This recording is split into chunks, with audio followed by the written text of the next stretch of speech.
अस्सलाम वालेकुम। Welcome to online classes. आज हमारा फर्स्ट लेक्चर जो है वो एफएससी फर्स्ट ईयर और सेक्शन का है, जिसका टॉपिक बेसिडियोमाइकोटा है।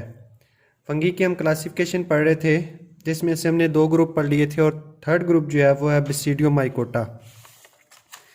बेसिडियोमाइकोटा या बेसिडियोमाइसीड्स, जिसका दूसरा नाम जो है वो क्लब फंजाई है, मोस्ट फेमिलियर फंगी ग्रुप है। इसमें जो है वो एडिबल मशरूम भी आ जाते हैं, मतलब कुछ ऐसे फंगी या कुछ ऐसे फंजाई आ जाएंगे इसमें जो खाने के काबिल हैं, लेकिन इसके अलावा कुछ खाने के काबिल हो सकते हैं, लेकिन कुछ जो हैं वो ज़्यादातर या मोस्टली जो होंगे वो प्लांट पैथोजन होंगे, यानी कि वो प्लांट के ऊपर जो है वो मुख्तलिफ़ किस्म की जो डिज़ीज़ हैं वो काज कर सकते हैं। मे बी वो रस्ट हो सकती हैं, वो स्मट हो सकती हैं। इसके अलावा कुछ पुफ बाल्स होते हैं, वो भी खाने के काबिल हैं। ब्रैकेट फंजाई हैं, ये सारी की सारी जो हैं वो बेसिडियोमाइकोटा ग्रुप के अंदर शामिल हैं। बेसिडियोमाइकोटा या बेसिडियोमाइसीड्स, इनका जो नेम है वो उनकी खसूसियात की वजह से या उनकी खूबियों की वजह से जो है वो दिया गया। क्या नाम दिया गया? क्लब शेप दिया गया है। साल्सो कॉल्ड द क्लब फंजाई, इसको क्लब फंजाई भी कहते हैं। खसूसियात इसकी ख़ास तौर पे जो सेक्शुअल रिप्रोडक्टिव स्ट्रक्चर थी, जिसको हम बेसिडियम कहते हैं, जिस तरह हमने एस्कोमाइकोटा के अंदर जो सेक्शुअल स्ट्रक्चर्स पढ़ी थी वो थी एस्को या एस्की। को हम नाम उसकी फ्रूटिंग बॉडीज़ का नाम दिया था एस्कोकार्प का। इसी तरह बेसिडियोमाइकोटा की जो सेक्शुअल स्ट्रक्चर्स हैं उनको हम नाम देंगे बेसिडियम, और उसकी जमा होगी बेसिडिया। ये उसकी स्ट्रक्चर्स होंगी कि जिसके अंदर या जिसके अपर साइड पे जो है वो स्पोर बनेंगे। वही स्पोर जो एस्कोमाइकोटा के अंदर बने थे, लेकिन वहाँ पे हमने उनको नाम दिया था एस्कोस्पोर का। यहाँ पे हम क्योंकि थर्ड ग्रुप पढ़ रहे हैं बेसिडियोमाइकोटा, इसलिए हम यहाँ पे उनको नाम देंगे बेसिडियोस्पोर का। इनके अंदर जो न्यूक्लियर फ्यूजन होगी, सेक्सुअल रिप्रोडक्शन में हमने 2 तरह की चीज़ें पढ़ी थी। एक न्यूक्लियस की फ्यूजन पढ़ी थी और दूसरी जो है हमने साइटोप्लाज्म की, यानी कि प्लाज्मोगेमी और कैरियोगेमी, ये 2 तरह की जो हमने फ्यूजन डिस्कस किए थे। तो यहाँ पे सबसे पहले जो होगी वो मियोसिस होगी। मियोसिस के नतीजे में क्या होगी? रिडक्शन डिवीजन होगी, और मियोसिस 1 और 2 को फॉलो करते हुए 4 किस्म के स्पोर बनेंगे। 4 किस्म के हैप्लॉइड स्पोर बनेंगे। हैप्लॉइड मीन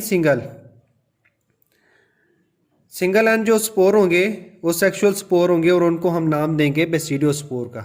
जिस तरह हमने नाम दिया था एस्कोमाइकोटा के अंदर, हमने नाम दिया था एस्कोस्पोर का, इसी तरह यहाँ पे हम नाम देंगे बेसिडियोस्पोर का।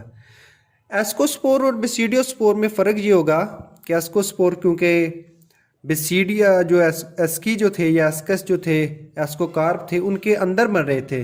फॉर एग्जांपल ये एक किस्म की जो बॉडी थी यहाँ पे, ये स्पोरेंजियम था। इस स्पोरेंजियम को हमने नाम दिया था एस्की का।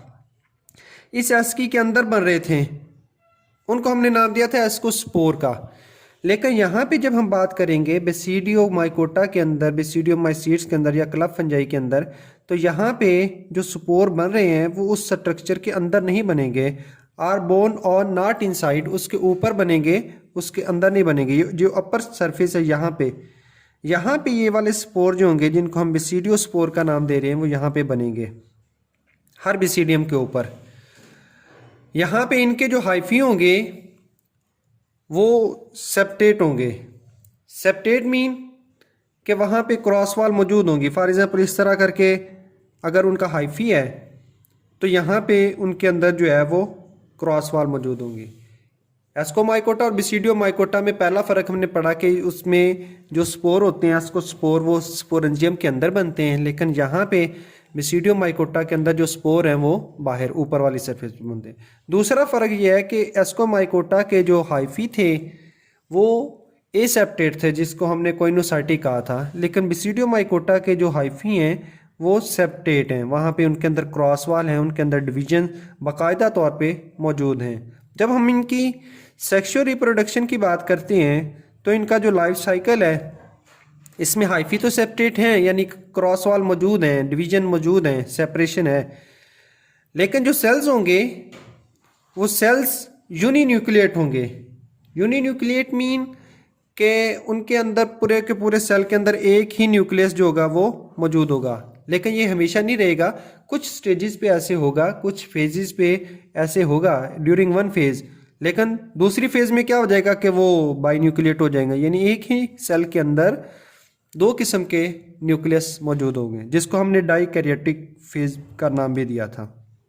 इसको हमने डिटेल में पढ़ लिया था डाइकैरियोटिक फेज को, कि इसमें क्या होता है कि दो न्यूक्लियस होते हैं एक ही सेल के अंदर। उसकी वजह क्या है कि उसकी वजह ये है कि प्लाज्मोगेमी तो हो जाती है, यानी कि साइटोप्लाज्म तो आपस में फ्यूज़ हो जाते हैं, लेकिन न्यूक्लियस आपस में फ्यूज़ नहीं होते, और न्यूक्लियस आपस में फ्यूज़ नहीं होते तो न्यूक्लियस जो होते हैं वो सेपरेट रह जाते हैं। कैरियोगेमी जो होती है वो वहाँ पे नहीं हो पाती। देयर करेक्टरिस्टिक्स फ्रूटिंग बॉडी, जिस तरह हमने एस्कोमाइकोटा की फ्रूटिंग बॉडी पढ़ी थी, उनको हमने एस्कोकार्प का नाम दिया था, इस तरह इसकी भी फ्रूटिंग बॉडी होंगी, उनको हम नाम देंगे बेसिडियोकार्प का। विजिबल मशरूम्स, इसकी कुछ स्पीशीज़ हैं, कुछ मेंबर्स ऐसे हैं जो आम आँख से नज़र भी आ जाते हैं। फंगी टोटली के टोटली जो हैं वो माइक्रोस्कोपिक नहीं है, बल्कि कुछ जो हैं वो आम आँख से नज़र भी आ जाएंगे। Entirely of dikaryotic mycelium, mycelium क्योंकि हमने नाम दिया था बॉडी ऑफ फंगस जो है वो उसको हम माइसीलियम कहते हैं, तो ये उसके अंदर जो है वो पूरी की पूरी बन जाएगी, यानी कि हैप्लॉइड स्पोर बनेंगे। हैप्लॉइड स्पोर जब जर्मिनेट करेंगे, जर्मिनेशन करने के बाद वो वहाँ से रिलीज़ हो जाएंगे, स्ट्रक्चर टूटेगी और टूटने के बाद जितने भी बेसिडियो स्पोर होंगे वो वहाँ से रिलीज़ हो जाएंगे। अब दो तरह की यहाँ पे डिजीज़ बता रहे हैं, एक रस्ट है और दूसरी स्मट, रस्ट एंड स्मट।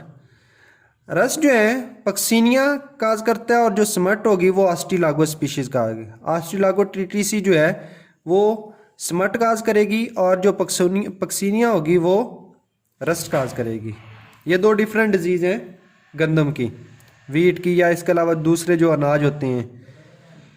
इनके जो स्पोर होंगे, अब ये पूरे का पूरा एक लाइफ साइकिल बता रहा है कि आस्ट्रिलागो है ट्रिटिसी जो क्या कर रहा है, वो स्मट काज कर रहा है गंदम के लिए। अब गंदम के बीज, गंदम की फसल खड़ी है, वीट क्रॉप, अब उसमें से कुछ जो स्पीशीज़ हैं वो ख़राब हैं, उसकी कुछ उसके पौधे जो हैं वो वहाँ पे अटैक हुआ है स्मट का, वो पौधे जो हैं वो ख़राब है और वहाँ पे बेसिडियो स्पोर जो हैं वो वहाँ पे प्रोड्यूस हुए पड़े हैं। अब ये जो बेसिडियो स्पोर होंगे उस फसल के, वहाँ से कुछ पौधों के अंदर से वो स्ट्रक्चर टूटेंगी और बेसिडियो स्पोर जो होंगे या टीलियो स्पोर जो होंगे वो वहाँ से निकलेंगे। कहाँ से? जो ख़राब पौधे होंगे यानी इन्फेक्टेड वीट होंगे वहाँ से निकलेंगे, और वहाँ से निकलने के बाद हवा के ज़रिए, विंड के ज़रिए वो वहाँ से हेल्दी फ्लावर पे चले जाएंगे। हेल्दी फ्लावर पे यानी जो ख़राब थे पौधे गंदम के, वहाँ से बेसिडियो स्पोर निकले और निकलने के बाद जो हेल्दी फ्लावर थे या हेल्दी पौधे थे उनके ऊपर जाके लैंड कर गए। वहाँ पे उन्होंने जाके जर्मिनेट किया। जर्मिनेट करने के बाद वो फ्लावर के अंदर चले गए, उसकी ओवरीज के अंदर।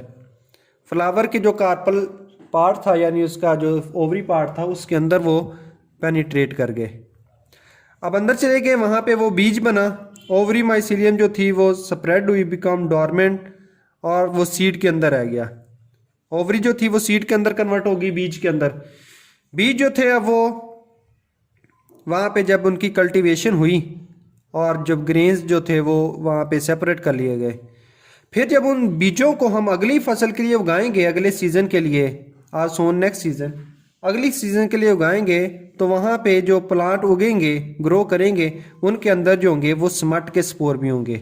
और कहाँ पे? उनके कर्नल में यानी उनके सिट्टे के अंदर, सिट्टे में वो स्पोर भी पाए जाएंगे और वहाँ पे वो पूरे के पूरे पौधे को डिस्ट्रॉय कर देंगे, तबाह करके रख देंगे। वो पूरी की पूरी फसल इस तरह जो होगी वो तबाह हो जाएगी। The covering of grain breaks exposing the black spore mass, तो वहाँ से ब्लैक किस्म के जो स्पोर्स होंगे वो वहाँ से निकलेंगे और वो हवा के ज़रिए फैल जाएंगे।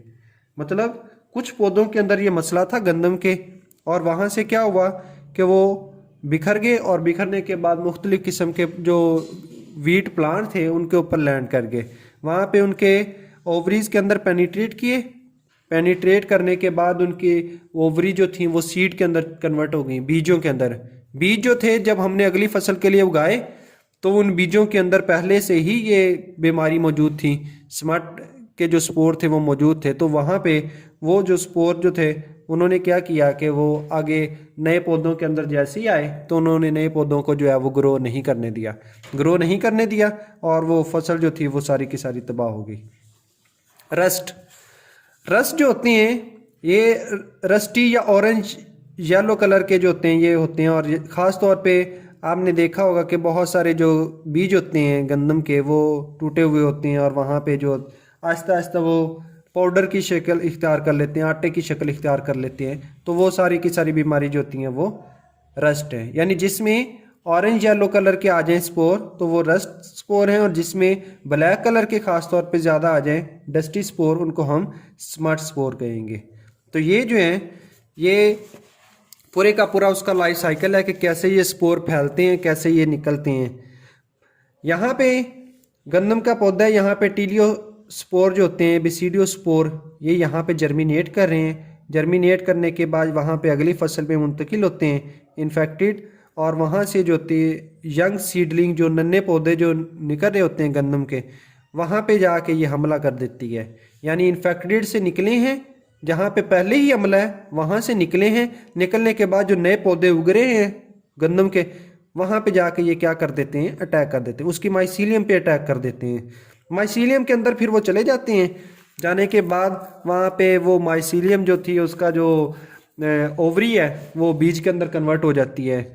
अब वो बीज से निकलते हैं, जैसे ही हम बीज को हम बाद में ग्रो करवाते हैं नई फसल के नए सीज़न में, तो वही जो बीज होते हैं वो क्योंकि ख़राब होते हैं पहले ही उनके अंदर ऐसे स्पोर मौजूद होते हैं तो वो वहाँ पे आगे पूरी की पूरी फसल को डैमेज कर देते हैं। तो फिर वो जो पूरे का पूरा सिट्टा आएगा, कर्नल आएगा, वो सिट्टा जो होगा वो ब्लैक कलर का अंदर से हो जाएगा, और वहाँ पे पूरे के पूरे अंदर वाले जो बीज होंगे वो पाउडर की शेप इख्तियार कर लेंगे। इसको हम स्मट डिजीज़ कहेंगे, और ये उसका पूरे का पूरा जो है वो लाइफ साइकिल है। ओके।